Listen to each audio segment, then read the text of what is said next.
kan begini, kalau kita bicara perang, itu berarti semua kekuatan perekonomian itu ikut di dalamnya. Ini pernah kita bahas di Rasil beberapa waktu lalu gitu ya. Energi ikut, keuangan ikut, baja ikut, tenaga manusia ikut, logistik ikut, pakanan ikut, semua ikut. Iya, jelas. Jadi kalau kita lagi ujung-ujungnya kalau kita bicara Ukraina, Putin tidak memastikan bahwa tidak akan ada namanya Ukraina masuk ke NATO. Itu poinnya. Jadi tidak akan ada cerita yang namanya Ukraina masuk ke NATO. Karena begitu Ukraina masuk ke NATO, nanti kasusnya kayak Turki. Oh. Turki bagian dari NATO loh. Iya, jelas. Tapi dia bisa lincah ke sana kemari kan? Suka-suka. Suka-suka gitu. Suka-suka.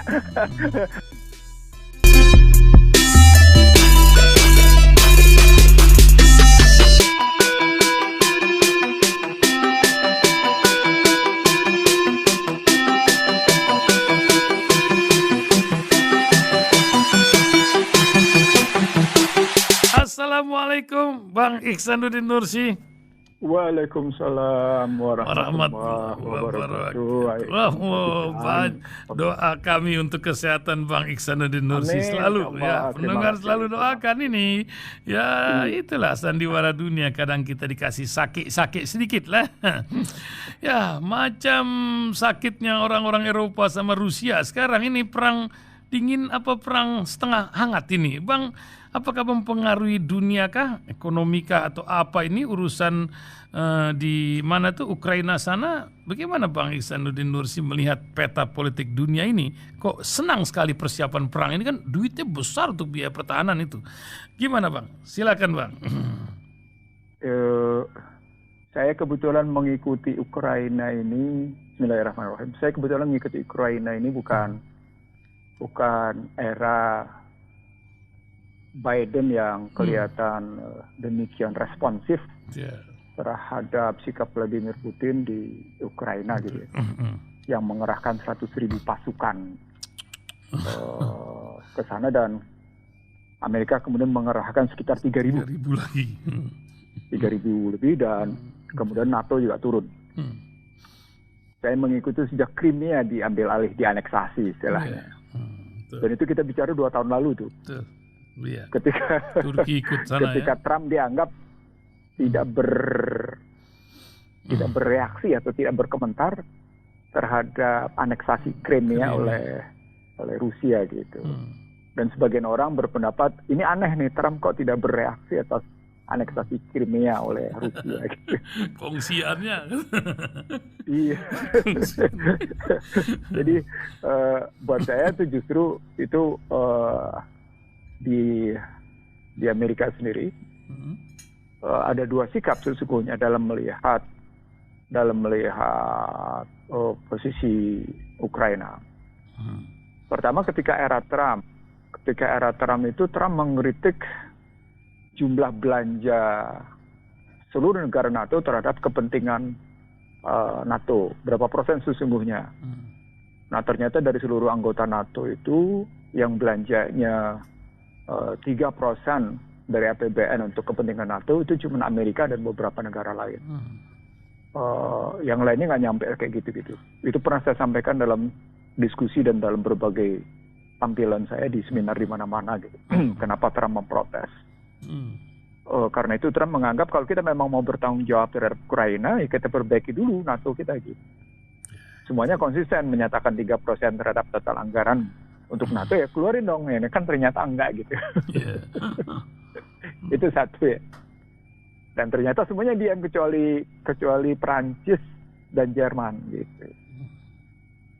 Nah ketika Biden masuk, Biden kan dalam kebetulan ini juga saya omongin di pergeseran National Defense Strategy COP US 2018-2019, di mana Amerika fokus pada 3 tempat.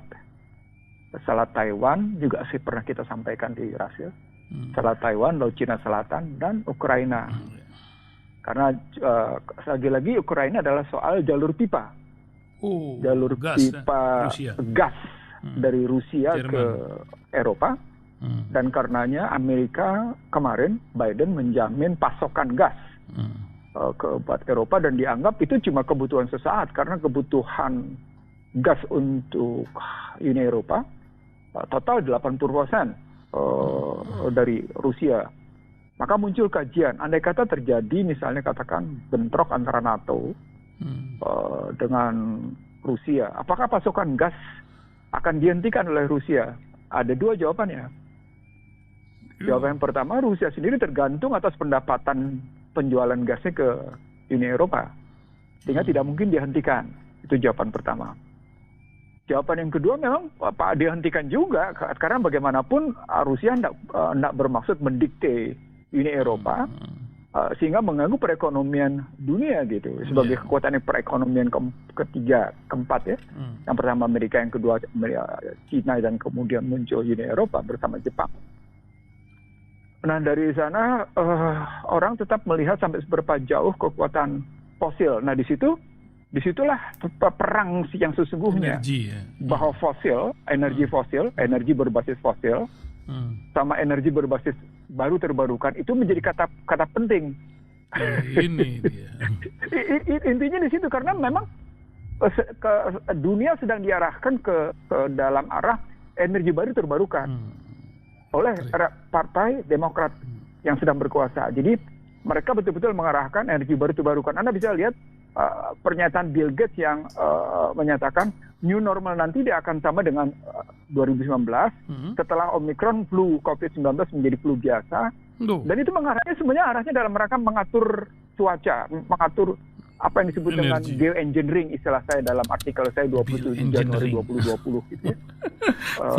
Pantesan Kanada kacau hari ini karena mereka paham urusan ini gitu ya. Iya, jadi ini ada pergeseran yang tapi makar Allah itu luar biasa memang. Setiap manusia membuat sesuatu kerusakan, wa idza qila lahum la tufsidu fil ard gitu.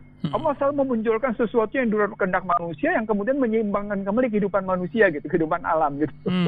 Di antaranya Omicron ini. Gitu. Nah, balik ke Ukraina. Kalau kita lihat kayak begitu, berarti kehadiran Macron yang datang ke hari Senin gitu, dan saya ngelihatnya di New York Times, barusan saya ngeliat di New York Times. Anda tahu meja perundingannya segede apa antara Macron sama Putin? Macam mana itu? Kayak hidung Pinocchio. Antara meja antar kursi yang satu dengan kursi yang lain jaraknya 3 meter. Masya Allah. Tentu dengan alasan COVID ya. Yang pasti mereka tidak pakai masker. Oh iya, jadi berunding tapi jarak jauh gitu. Jarak jauh, tapi yang pasti mereka tidak pakai masker. Masing-masing menggunakan jas warna gelap. Duduk di atas meja putih gitu ya, head to head berhadapan gitu ya. Dan Putin dengan confidence-nya begitu meyakinkan bahwa Rusia tidak akan pernah bergeser dari sikapnya terhadap Ukraina. Nggak akan bergeser, itu saya ngeliat. Jadi kita nggak bacanya tidak cukup dari New York Times, kita bisa dari Washington Post atau tidak bisa dari The Guardian atau dari media-media barat.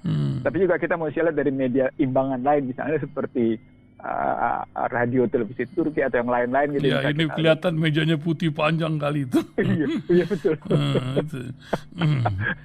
Dari situ gitu ya, saya berpandangan apa yang disebut dengan era baru, harapan baru dari kehadiran Macron. Saya kira cuma satu penjelasannya, bahwa Rusia tidak akan pernah menghentikan pasokan gasnya ke Uni Eropa. Artinya sesungguhnya intinya itulah yang mau ditanya Macron lah gitu. Ini perang urusan tapi gas masuk terus ya gitu. Jadi poinnya satu sesungguhnya. Ada kepentingan belanja militer dari dua belah pihak. Kan produsen senjata cuma 3 di dunia. Cuma 3 di dunia. Kalau Anda lihat Amerika, Rusia, Cina kan, diikuti dengan Israel, diikuti dengan Prancis dan Inggris kan. Betul. Inggris, Prancis, Inggris, dan Jerman. Kita melihat kalau kayak gitu. Artinya ketika kita masuk dalam konstruksi tadi, mencak-mencaknya Trump soal belanja NATO yang diminta 3% terhadap total APBN dari masing-masing negara, maka sesungguhnya soal belanja militer kan? Iya, belanja militer. Ketika belanja militer ujungnya adalah soal kekuatan nuklir kan? Betul. Nah, ketika bicara kekuatan nuklir, hulu darat nuklir gitu udah ketahuan. Disitulah orang mesti ngelihat bagaimana Putin ngebangun kesepakatan dengan Cina dalam rangka mengimbangi tekanan Amerika di Laut Cina Selatan. Jadi nggak mungkin kita ngebahas Ukraina berdiri sendiri dari pertekanan Amerika terhadap campur tangan Amerika di mana-mana gitu. Termasuk juga pelemahan terhadap Iran, penuklirnya Iran ya, itu menyambung juga ke sana. Jadi kan ini pernah saya sebut kegagalan analisisnya Daron Acemoglu yang menyebut kuadripolar, padahal susunannya bukan lagi kuadripolar, tapi menjadi bentuk heksagonal karena kemunculan Turki, kemunculan Taliban, dan kemunculan beberapa negara lain yang tetap memberikan kekuatan tertentu terhadap tekanan-tekanan. Bahkan kalau kita lihat sekarang Ottawa demikian bergejolak sampai ke Bulgaria dari demonstrasi truk kayak gitu, dan itu memunculkan perlawanan rakyat luar biasa terhadap COVID gitu ya, terhadap vaksin. Itu yang saya sebut tadi, makar roh itu luar biasa jadi kalau kita ngelihatnya. Jadi nggak bisa kita ngelihat perang ini cuma usul kan begini. Kalau kita bicara perang, itu berarti semua kekuatan perekonomian itu ikut di dalamnya. Ini pernah kita bahas di Rasil beberapa waktu lalu gitu ya. Energi ikut, keuangan ikut, baja ikut, tenaga manusia ikut, logistik ikut, pakanan ikut, semua ikut. Iya, jelas. Jadi kalau kita lagi ujung-ujungnya kalau kita bicara Ukraina, Putin tidak memastikan bahwa tidak akan ada namanya Ukraina masuk ke NATO. Itu poinnya. Jadi tidak akan ada cerita yang namanya Ukraina masuk ke NATO. Karena begitu Ukraina masuk ke NATO, nanti kasusnya kayak Turki. Turki bagian dari NATO loh. Iya, jelas. Tapi dia bisa lincah ke sana kemari kan? Suka-suka. Suka-suka gitu. Suka-suka. Dia pukul Rusia, pesawatnya Rusia nggak bisa ngapa-ngapa. Dia beli yang namanya nuklir dari Rusia, dan NATO dan Amerika juga nggak bisa apa-apa. Gimana coba? Kalau gini jadi ingat Bung Karno zaman dulu ya. Pintarnya dia memainkan bola dunia ini gitu. Artinya kepemimpinan yang cerdas, kepemimpinan yang punya sikap, kepemimpinan yang punya visi ke depan, kepemimpinan yang mampu melihat peta masalah secara struktural, kepemimpinan memang ahli di bidangnya, kepemimpinan yang memang jujur pada pemikiran dan sikapnya, itu menjadi syarat. Maka jangan serahkan sesuatu bukan pada ahlinya. Hancuranlah akan tiba. Itu dia, Bang. Tapi ini nggak tahu ahlinya siapa ini, Bang. Entah kenapa kemunduran demokrasi ini makin terasa lagi. Sekarang nih dari lembaga resmi ya, BRIN mengatakan itu. Dan ini kan menjadi sebuah fenomena di negeri yang katanya menjunjung demokrasi ini. Nah, apa yang terjadi sebenarnya, Bang? Data-data menyatakan demikian. Saya sama sekali tidak terkejut ketika BRIN menyatakan memburuknya kebebasan berekspresi, gitu ya. Saya bahkan tidak terkejut ketika indeks demokrasi terus anjlok gitu ya. Dan sejak yang namanya kami berteriak-teriak tentang buruknya indeks demokrasi di Tugu Proklamasi, hingga hari ini kan sesungguhnya indeks demokrasi Indonesia terus melorot. Gitu. Jadi nggak ada sesuatu yang baru atas pernyataan BRIN. BRIN mungkin baru sadar gitu ya. Maaf ya. Kena itu ya, kena abuse. Artinya begini, kalau ini kita bicara tentang menurunnya indeks demokrasi, padahal kita belum bicara tentang apa itu sesungguhnya demokrasi. Katakanlah kalau pakai bukunya William Blum gitu ya, kalau pakainya bukunya William Blum kan ekspor yang paling mematikan dari Amerika itu adalah demokrasi itu sendiri gitu. Sama seperti bagaimana sekarang Biden memaksa tentang vaksin yang juga diprotes di New York, di mana-mana gitu ya. Seperti kemunculan sekarang demonstrasi truk yang panjangnya sampai 70 km lebih dan sudah melibatkan ribuan dan sudah melibatkan negara bagian Ottawa dalam keadaan darurat gitu. Itu kan menunjukkan bahwa sesungguhnya janji kebebasan basis demokrasi, janji kesetaraan itu semu. Maka itu innallaha la tuhliful mi'at, hanya janji Allah yang tidak akan pernah salah gitu ya. Artinya sesungguhnya ketika manusia berteriak-teriak tentang janji hak asasi manusia, apakah alirannya mutlak ataukah alirannya relatif dalam bereaksi dengan demokrasi, dalam relasi dengan model pembangunan. Ini tesis berpikir barat yang saya sampaikan. Jadi ketika manusia dijanjikan tentang hak asasi manusia, dijanjikan tentang demokrasi, dijanjikan tentang model-model pembangunan yang menjanjikan tentang peningkatan harkat martabat manusia yang gagal selama 1 abad lebih ini, Sesungguhnya kan kita udah bisa lihat bahwa demokrasi bukan jawaban. Sesungguhnya model pembangunan mereka bukan jawaban. Sesungguhnya hak asasi manusia mereka bukan jawaban. Itu kalau kita mau ambil gitu.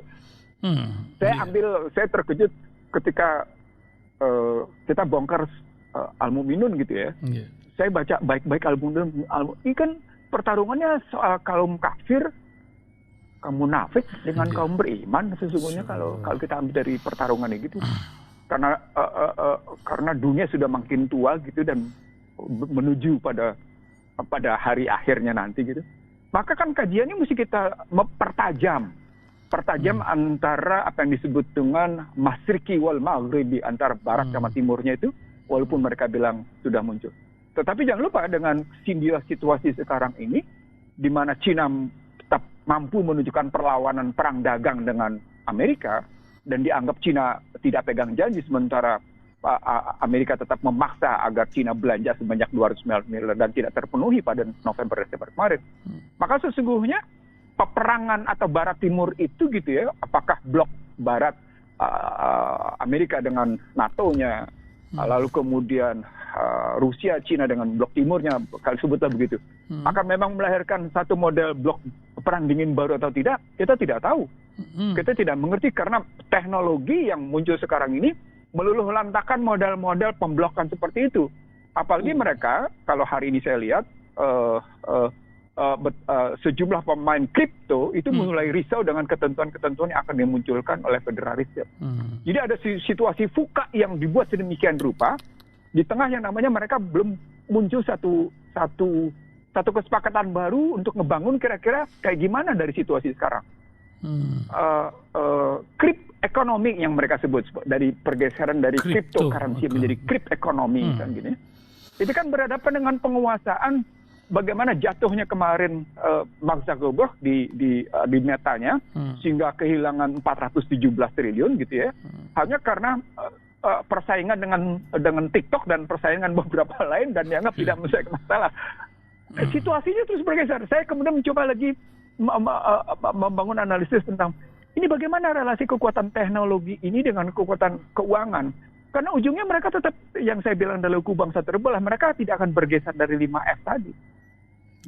Ada keinginan mereka untuk terus-menerus menguasai itu gitu. Padahal pada saat yang sama, baik Cina maupun Rusia maupun negara-negara lain ngebangun alternatif atas pemikiran itu gitu.